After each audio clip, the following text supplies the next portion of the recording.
Hello everybody, welcome. Thank you so much. First of all आपने video पे click किया। My self Sonali Sharma, और recently I have cleared RRB PO, RRB clerk and many other state exams. तो आज की इस video में must most awaited video जो है ये आज की मैं लाने वाली हूँ। इस वीडियो में मैं जो है सबसे पहले आज आपको बताना चाहूँगी कि मैंने ये 6-7 मंथ्स में आरआरबी का एग्ज़ाम क्लियर किया है, बैंक पी और बैंक क्लर्क का एग्ज़ाम। तो मैं आपको थोड़ा बताना चाहूँगी कि आज की इस वीडियो में मैं अपनी टू डू लिस्ट यानी कि डेली बेसिस का किस टाइम से मैं टाइम डिवाइड करती थी। अभी स्पेसिफिकली मैं प्री की बात करूँगी कि आज की इस वीडियो में प्री का मेरा टाइम टेबल क्या होता था सेक्शन वाइज, और डेली बेसिस पे आपको कितना इसमें घंटे आपको रोज़ के पढ़ने होते हैं जो इनफ होते हैं। तो मैं आपको थोड़ा सा इन डिटेल इस वीडियो में आज बताने का ट्राई करूँगी। सबसे पहले मैं आपको थोड़ा इंट्रोड्यूस करना चाहूँगी कि आरआरबी पीओ और आरआरबी क्लर्क जो है ये रीजनल रूरल बैंक्स जो होते हैं उन बैंक्स के लिए, जो ग्रामीण बैंक्स होते हैं जो बेसिकली रूरल एरियाज़ में प्रेवलेंट होते हैं, फाइनेंशियल इंक्लूजन के लिए इन बैंक्स को बनाया गया था। और इसमें जो पेपर होता है, जैसे सबसे पहले इस साल 2024 में आईबीपीएस ने कैलेंडर रिलीज़ किया जिसमें अगस्त से आपके प्री स्टार्ट है आरआरबी के। तो मैं आपको बताना चाहूँगी कि अभी लाइक 4 to 5 मंथ्स का टाइम है आपके पास। तो इसमें आप डेली बेसिस पे 8 आवर्स इज़ इनफ। अगर आप 8 आवर्स दे देते हैं दिन के, अपने 8 घंटे दे देते हैं, तो 8 घंटे का ड्यूरेशन आपको प्री निकलवाने में बिल्कुल श्योर शॉट आप डेली अगर आप कंसिस्टेंटली दे रहे हैं, एफिशिएंटली उन 8 घंटों को यूज़ कर रहे हैं, तो एक अच्छी स्ट्रैटेजी के साथ आप प्री इजीली क्रैक कर पाएंगे। तो मेरी पिछली वीडियोस जो हमने चढ़ाई हैं इस चैनल पे, उस वीडियोस में मैंने आपको बताया है कि आप प्री की क्या स्ट्रैटेजी है इन डिटेल, क्या सेक्शन होता है, क्या सिलेबस होता है, कि कौन से टॉपिक्स इंपॉर्टेंट होते हैं, एवरीथिंग जो भी एक न्यू एस्पिरेंट को ज़रूरत होती है जानने की, वो मैंने सब कुछ उसमें बताने का ट्राई किया। मेंस की भी वीडियोस ऑलरेडी अपलोडेड हैं डिटेल्ड, इवन सब्जेक्ट वाइज भी स्ट्रैटेजी अपलोडेड है। अगर आपने नहीं देखी है, डू वॉच। और आप नेक्स्ट वीडियोस में क्या चाहते हैं कि मैं नेक्स्ट वीडियोस किस टॉपिक पे लाऊं, आप मुझे कमेंट्स में ज़रूर बता सकते हैं। तो लेट्स स्टार्ट आज की वीडियो। सबसे पहले मैं आपको अपना आज टाइम टेबल बताने वाली हूँ कि मैं सुबह से लेके शाम तक लगभग 8 घंटे एवरेज टाइम होता था। कभी 6 घंटे होता था, कभी 8 घंटे, कभी 7 घंटे, इतना रहता था। तो बट वो ओवरऑल उसका किन सेक्शंस में वो डिवाइडेड होता था। तो सबसे पहले जो 2 सेक्शन होते हैं आरआरबी के, वो होते हैं आपके मैथ्स का और यानी क्वांट, और सेकंड होता है आपका रीजनिंग। तो सबसे पहले मैं आपको बताऊंगी कि आरआरबी के एग्ज़ाम में 40 मार्क्स का क्वांट आता है और 40 मार्क्स का ही रीजनिंग आता है, और दोनों ही 40 क्वेश्चंस ईच दोनों सेक्शन में, और 80 क्वेश्चंस होते हैं टोटल प्री में। तो आपको 80 में से एम करना है। क्लैरिकल में अगर आप दे रहे हैं तो 75+ तो आपको इन एनी केस लाने हैं आरआरबी में। आरआरबी में तो लोग इवन क्लैरिकल में 80 आउट ऑफ 80 बिल्कुल अचीव करते हैं। और पीओ में आपको एम करना है कि 60 तक आपके आने ही चाहिए। उससे कम में नहीं चलेगा। 60 तक आप अगर स्कोर लाते हैं तो वो सेफ स्कोर माना जाता है। और वो वेरी करता है कि पेपर का लेवल क्या आया हुआ है। तो सबसे पहले मैं आपको बताऊंगी कि सबसे जो फर्स्ट सेक्शन मैं पढ़ना शुरू करती थी सुबह, वो होता था मैथ्स। मैथ्स मेरा उतना कंपैरेटिवली स्ट्रॉन्ग नहीं था as compare to reasoning, but मैं आपको बताऊंगी कि इसमें स्पीड मैथ्स एक चीज़ होती है। स्पीड मैथ्स होता है जिसमें आपको सिंप्लीफिकेशन होती है, आपकी मिसिंग नंबर सीरीज़ होती है, ये सब चीज़ें जो होती हैं उसमें आपको फास्ट कैलकुलेशन की ज़रूरत होती है। लाइक कुछ एडिशन कितना जल्दी आप कर पाते हैं, सब्ट्रैक्शन कितना जल्दी हो पाता है आपसे, मल्टीप्लिकेशन की कुछ बेसिक चीज़ें होती हैं वो आपको समझनी होती है। तो मैंने एक सबसे पहले 1 घंटा मैं क्या करती थी कि मैंने एक पेज बना लिया हुआ था, उस पर मैंने सभी टेबल्स लिख लिए थे, लगभग 40 तक के टेबल्स, फिर 30 तक के स्क्वेयर्स, क्यूब रूट्स लिख लिए हुए थे एक ही पेज पे। और वो साथ ही में आपके जो डेसिमल फ्रैक्शंस होते हैं, फ्रैक्शंस टू परसेंटेज कन्वर्जन्स होती हैं, और उसका ऑपोजिट, वो सब इंपॉर्टेंट एक मैंने एक ही पेज पे आगे पीछे एक टेबल बना लिया था, और उसको मैं सुबह सबसे पहले उसको पढ़ती थी। मतलब एक रीड उसको मारनी है और कोशिश करना है आँखों से उसको देखो, क्योंकि हमारी मेमोरी क्या होती है, वो पिक्चराइज़ करती है। हमारी मेमोरी जो है इमेजेस में चीज़ें याद रखती है।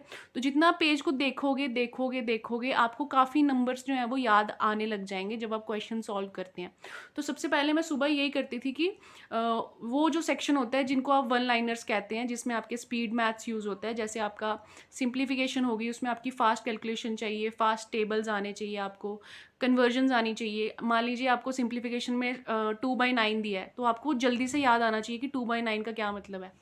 तो इस तरीके से आपको वो, इसीलिए वो चीज़ें हेल्पफुल हैं कि आप एक पेज पे सबसे पहले लिख लीजिए। सुबह आप 1 घंटा उसको पढ़िए, वो जो पेज आपने बनाया होगा उसको पढ़ लीजिए। फ्रैक्शंस को लिख लिख के याद करने की कोशिश कीजिए, उनकी कन्वर्जन्स को वॉक करते हुए याद कीजिए। 1 घंटा उसको दीजिए सुबह फ्रेश, क्योंकि वो फ्रेश माइंड के साथ आप याद करोगे, वो आपको याद रहेगा, ज़्यादा चांसेस हैं।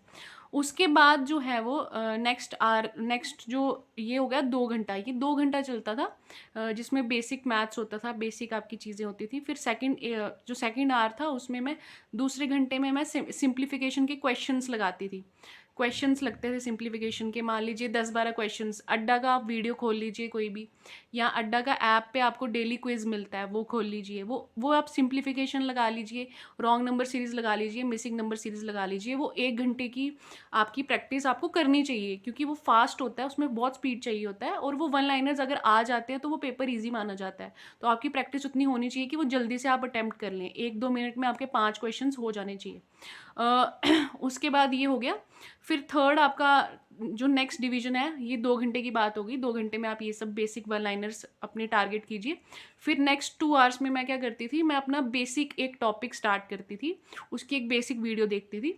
मोस्टली वीडियोज़ मान लीजिए 3-4 घंटे की होती है एक टॉपिक की, तो मैं उसको कोशिश करती थी 2x में सुनूँ। 2x में नहीं तो 1.5x में स्पीड बढ़ा के सुन लेती थी, और जितने टाइम में वो कवर हो गया पॉज कर करके फिर मैं क्वेश्चन अटेम्प्ट खुद करने की कोशिश करती थी, जो उस टाइम टीचर होंगे वो पढ़ा रहे होंगे।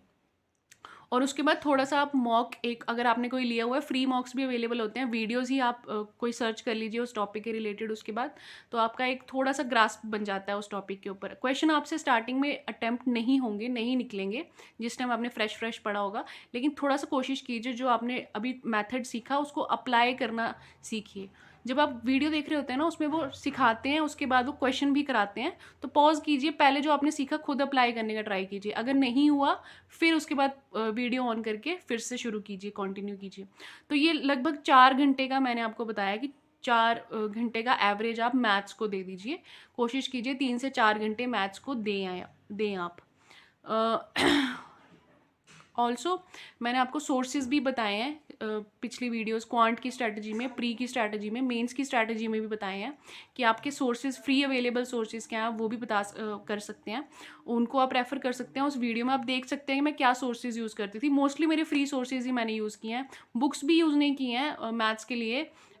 आई relied on mocks as well as YouTube पे फ्री अवेलेबल वीडियोज़, और कुछ भी नहीं। फिर उसके बाद आपका आ गया रीजनिंग।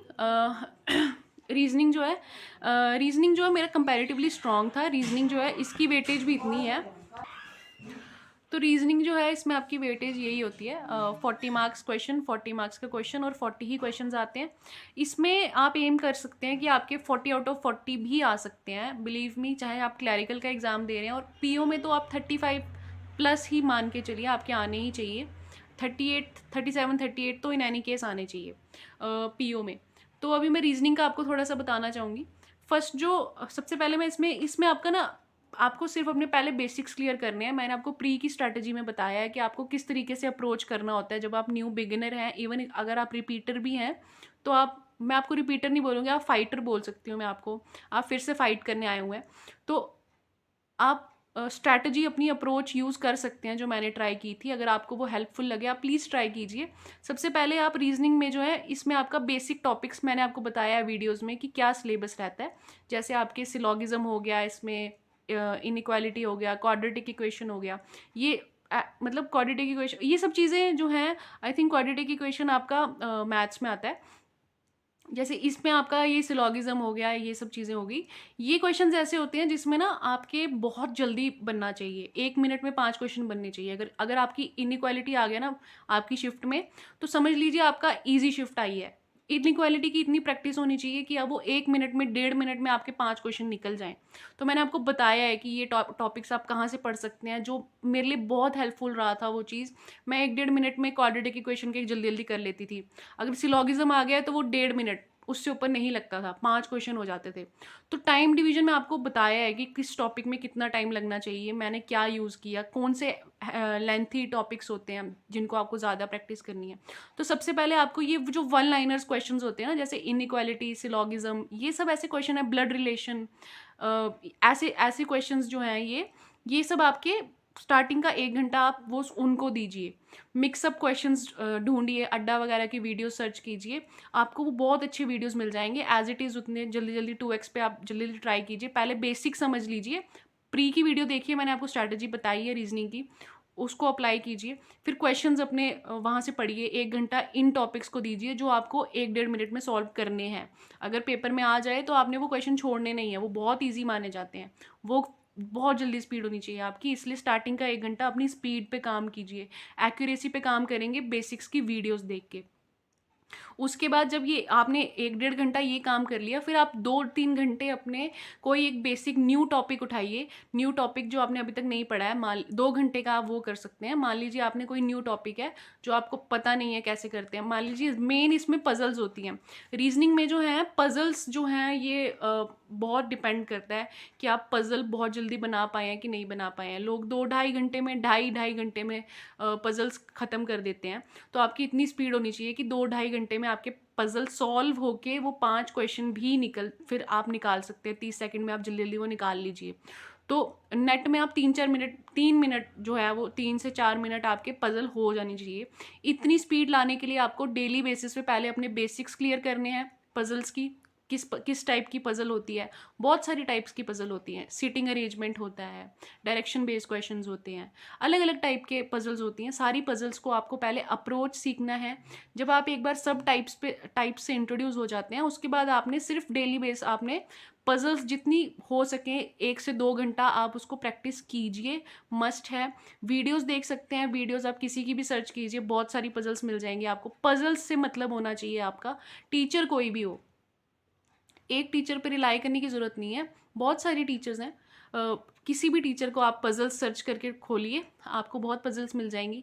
जितनी वैरायटी की पज़ल्स हो सके ट्राई कीजिए, अटेम्प्ट कीजिए। पहले खुद पॉज़ करके अटेम्प्ट करें, फिर उसके बाद टीचर का आप मेथड देखें, वो क्या अप्रोच यूज़ किया उन्होंने। फिर अपने दिमाग में फिर उसी पैटर्न से आप अगली बार उस क्वेश्चन को सॉल्व करेंगे, आपके दिमाग में एक पैटर्न फिक्स हो जाएगा। जब भी आप पेपर में वैसा क्वेश्चन देखेंगे, आपको वही मेथड याद आएगा।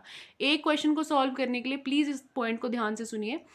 एक पज़ल को सॉल्व करने के लिए बहुत सारे अप्रोचेज़ हो सकते हैं, बट आपको एक ही अप्रोच सीखनी है। याद रखिए, मिक्स नहीं करना है। ऐसा नहीं है कि एक टीचर से एक अप्रोच सीखी, सेम क्वेश्चन के लिए दूसरे टीचर से कोई और अप्रोच सीख ली, नहीं। पेपर में आपको एक अच्छी ट्रिक जो है, अच्छा मेथड अपने दिमाग में फिट कर लेना है और वही मेथड आपको जल्दी से याद आना चाहिए। उस टाइम कन्फ्यूजन नहीं होनी चाहिए कि मैं कौन सा मेथड यूज़ करूँ यहाँ पे। टाइम नहीं वेस्ट करना है। तो इतनी प्रैक्टिस पहले ही कर लेनी है, 2-2 घंटा रोज़ अपने बेसिक्स को ब्रशअप कीजिए, बेसिक्स वीडियोज़ देखिए टॉपिक वाइज़, फिर क्वेश्चन उसके अड्डा वगैरह के आप सर्च कीजिए, उनके ऐप पे अवेलेबल है। अगर आप टेक्स्ट बुक का मॉक ले सकते हैं, आप प्लान ले सकते हैं, मैंने प्लान लिया था। आई थिंक वो 3 साल का कुछ मुझे मिला था, 700 कुछ रुपए का। तो उस पे मैंने बहुत सारे अवेलेबल फ्री भी होते हैं, एक-एक टेस्ट हर साइट पे मिल जाएगा। प्रैक्टिस मॉक करके एक साइट है, उस पे आपको फ्री मॉक्स बहुत अच्छे मिल जाएँगे। वो बहुत अच्छे लेवल का डालता है। टेक्स्ट बुक जो है वो कंपैरेटिवली एग्ज़ाम लेवल के आस-पास का डालता है, तो मैंने वही लिया था। लोग टफ़ वाले मॉक्स भी अटेम्प्ट करते हैं, मैंने खुद वो नहीं लिए थे, मैंने टेक्स्ट बुक पे ही रिलाई किया। टेक्स्ट बुक इतने इतने क्वेश्चंस हैं उस पे कि वही आपके ख़त्म हो जाएँ, तो मोर देन इनफ है। तो सोर्सेज एंड एवरीथिंग मैं फिर से रिपीट कर रही हूँ आज, बट ऑलरेडी मैंने पिछली वीडियोस में सारा कुछ आपको इन डिटेल बताया है, कहाँ से क्या पढ़ना है, टॉपिक वाइज बताया है। अगर आपने वीडियोस नहीं देखी हैं, प्लीज़ डू वॉच। रीजनिंग के आपके 2 से 3 घंटे आपके हो जाते हैं। उसके बाद आपने ये आपके मतलब नेट मेरा जो था ये 2 सेक्शंस में ही दिन बँटता था। 3 से 4 घंटे मैथ्स को और 3 से 4 घंटे रीज़निंग को। कभी एवरेज आप 6 घंटे भी दे दीजिए, कभी मूड अच्छा नहीं हो, कभी आपके पास टाइम कम हो, कोई काम आ जाए, बट कोशिश कीजिए 6 घंटे से कम टाइम नहीं लगना चाहिए। रोज़ आपके मिनिमम 6 आवर्स होने चाहिए और 8 आवर्स तो होने ही चाहिए, अगर आप अच्छा एक टाइम दे सकते हैं। बहुत से लोग 10 से 12 घंटे भी पढ़ते हैं। मैं नहीं पढ़ती थी, बट मैं कोशिश करती थी कि कम टाइम में जितना एफिशिएंटली मैं अपनी स्ट्रैटेजी स्मार्टली यूज़ कर सकूँ चीज़ों को, उतना मैं कर पाऊँ। अगर कभी बहुत ज़्यादा ज़रूरत लगे तो आप ज़्यादा पढ़ सकते हैं, आपके ऊपर डिपेंड करता है। आप 10 घंटे पढ़िए, कोई इशू नहीं है, बट जो मैंने स्ट्रैटेजी यूज़ किया है आप उसे यूज़ कर सकते हैं। आप उसके अकॉर्डिंग अपने स्ट्रैटेजी में अगर कुछ पॉजिटिवली डाल सकते हैं, please do it. And I hope कि आपकी मेहनत जो है बिल्कुल आपको फल दे अगले साल। इस अटेम्प्ट में ही आप सबका हो जाए। बहुत सारे एग्ज़ाम्स होते हैं, ये एक चीज़ मैं बोलना चाहूँगी कि ऐसा नहीं है कि आरआरबी का एग्ज़ाम नहीं हुआ तो फिर क्या होगा। बहुत सारे एग्ज़ाम्स होते हैं। आईबीपीएस का पीओ होता है, आईबीपीएस क्लर्क होता है, एसबीआई का पीओ होता है, एसबीआई क्लर्क होता है, एलआईसी के बहुत एग्ज़ाम्स होते हैं, आरबीआई के एग्ज़ाम होते हैं, बहुत सारे एग्ज़ाम्स होते हैं। आप एक एग्ज़ाम पे रिलाई मत कीजिए, अपनी लाइफ उस पर मत छोड़िए। बहुत सारे एग्ज़ाम होते हैं, एक एग्ज़ाम दिया, नेक्स्ट के लिए रेडी हो जाइए। जब आपका एग्ज़ाम सीज़न स्टार्ट होता है ना, हर 15 दिन में आपका कभी प्री आ रहा है, कभी मेंस आ रहा है, तो वो साइकिल आपका 6 महीने तक चलता रहेगा। आपको उस टाइम ज़्यादा पढ़ने का टाइम नहीं मिलेगा। ये जो क्रूशियल टाइम है 3 से 4 घंटे का, अभी से लेके जून जुलाई तक, इस टाइम में आप जितना अपना बेसिक स्ट्रॉन्ग कर लेंगे, जितना क्वेश्चंस प्रैक्टिस कर लेंगे, जितने ज़्यादा मॉक्स आप दे पाएंगे ना, वो ये टाइम ही आपको वो फ्रूट देगा उस टाइम पे। क्योंकि उस टाइम पे आपके पास टाइम भी कम होता है, प्रेशर ज़्यादा फील होता है, क्योंकि बहुत सारे एग्ज़ाम्स एक साथ आ रहे होते हैं। तो प्लीज़ इस टाइम को एफिशिएंटली यूज़ कीजिए, ये बहुत क्रूशियल टाइम है, चाहे आप क्लैरिकल को एम कर रहे हैं, चाहे आप पीओ को एम कर रहे हैं। And I hope you all the best, with all the best wishes. भगवान जी आप पे खूब सारी ब्लेसिंग्स दें आपको और आपकी विशेस को ज़रूर पूरा करें। So thank you so much first of all last तक वीडियो को देखने के लिए। एंड आई होप मैंने कुछ बताया है जो आपको हेल्प करेगा। अगर आप अपनी स्ट्रैटेजी में इंक्लूड करें, डैट वुड बी ग्रेट। और नेक्स्ट वीडियो आप किस टॉपिक पे चाहते हैं, मैं लाने की कोशिश करूँगी। अभी रिसेंटली मैं ज़्यादा वीडियोज़ ला नहीं पा रही हूँ because of the office work, ज़्यादा टाइम नहीं मिल पा रहा है, बट मैं कोशिश करूँगी जितना जल्दी मैं जब भी फ्री हूँ, मैं कोशिश करती हूँ कि एक अच्छा क्वालिटी कंटेंट आपके पास ला पाऊँ। So thank you so much for all the support and keep supporting. Thank you.